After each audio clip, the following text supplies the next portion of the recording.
నమస్కారం ETV news కు స్వాగతం. ముందుగా ప్రధాన అంశాలు. ఇరాన్ సుప్రీం లీడర్ను ఇక బతకనివ్వం, సైన్యానికి ఆదేశాలు ఇచ్చామన్న ఇజ్రాయిల్. ఇరాన్ అణు రియాక్టర్పై ఇజ్రాయిల్ దాడి, నతాంజ్ అణు కేంద్రంపైన బాంబులు. ఇజ్రాయిల్పై ఇరాన్ క్షిపణుల వర్షం, ధ్వంసమైన ఆసుపత్రి, పలువురికి గాయాలు. ఇజ్రాయెల్ దాడులు ఖండించిన చైనా, రష్యా, అమెరికా జోక్యం వద్దని పుతిన్ హెచ్చరిక. భారత్ పాక్ యుద్ధాన్ని ఆపింది నేను కాదు, ఎట్టకేలకు ట్రంప్ అంగీకారం. దెబ్బతిన్న ఎయిర్ ఇండియా విమాన బ్లాక్ బాక్స్, డేటా విశ్లేషణకు అమెరికాకు పంపే యోచన.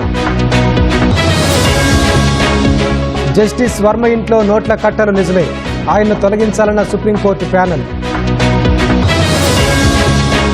రేపటి నుంచి Bharat England test series, Gill నేతృత్వంలో టీమిండియాకు తొలి పరీక్ష.